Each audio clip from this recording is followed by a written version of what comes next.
How's it going, East Tennessee? Quite the stormy afternoon and evening that we have been working our way into, which is a little bit surprising, especially coming off of the quite calm morning and early afternoon, kind of lunchtime that we were seeing getting into your Saturday. They've really started as a couple of systems working their way into the valley. Then we saw some greater storms work their way out of Kentucky, coming into parts of upper East Tennessee. We had quite a lot of warnings come into the area, severe thunderstorm warnings through the valley and upper east. But now we're seeing a lot of those storms move out of the way, moving into North Carolina and or dissipating. Now a lot of more general storms as you work your way into upper East Tennessee, generally around Blount County, Sevier County, and working your way further up into the northeast. Now at this point, we are still looking at just one more severe thunderstorm warning that is going to be going until about 7 p.m. So a little under a half hour left. That's going to be including parts of Anderson, Campbell, and Claiborne and Union counties for this storm that you see just to the northeast or northwest of Manorville, I should say, going to be continuing to work its way towards the southwest or southeast, working its way getting towards areas like Coreyton, Strawberry Plains, Jefferson City that are also seeing those storms as well,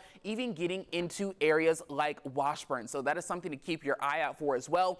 Meanwhile, as we work our way further out into the west, we're now seeing a secondary line of storms that is coming out of the plateau, reaching from as far as Norma all the way down into parts of southwestern Cumberland County, getting into about Lantana. So that is something to keep an eye on as we get further into the valley. You see towns like Harriman, Rockwood, Coalfield. You guys are going to be seeing these storms as well. Even Oak Ridge, Carnes, Farragut. The valley is likely going to be seeing these storms as we get to around the 7 p.m. hour. So heading further into dinner time, it is something that we are going to continue to see as we get into these next couple of dinner time hours. Now, talking about rainfall, we've seen a good bit with some, of course, isolated spots getting heavier rain, of course, with some of these heavier storms coming through, generally getting around 2 inches or so. You see 2.5 inches as you get into the edge of Cott County, 2 inches here just to the west of Greenville, around 2 inches as well around Manorville, and then as well as you work your way over into the Crossville area. So that is something that we're going to continue to watch as we get into the next couple of hours.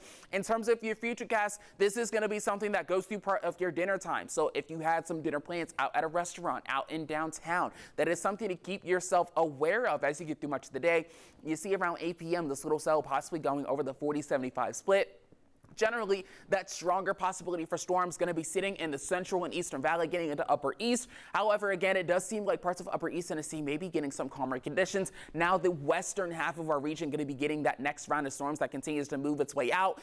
But as we get later into the nighttime, conditions are going to continue to calm down, especially as we get closer into the midnight time period. And during those overnight hours, we may see a couple more storms that come into the area. But generally, as we work our way into Sunday, conditions do seem to be a lot calmer. Now, I do still leave a couple of rain chances there on your Sunday because there is the possibility of a couple of pop-up storms coming into the area. It wouldn't be the first time that our radars don't quite, or our futurecasts, I should say, catch up on some of those storms moving into the area. So these will mostly be some leftover thunder showers, definitely not as strong or severe as we are seeing on your Saturday. The Storm Prediction Center actually does not have us at as high of a risk when we get into your Sunday. And with the heat that we're going to be seeing as we get into your Sunday, temperatures working their way into the lower 90s. Still, make sure that you are experiencing or really practicing your heat safety. Don't leave anyone in a hot car, drink plenty of water, wear some loose fitting light colored clothing, and definitely take those AC breaks with all these heat in the 90s. But here's that 7-day forecast. Once we get into the rest of the week, rain chance is going to take a decline as we get into the middle of the week, and temperature is going to do the same as well.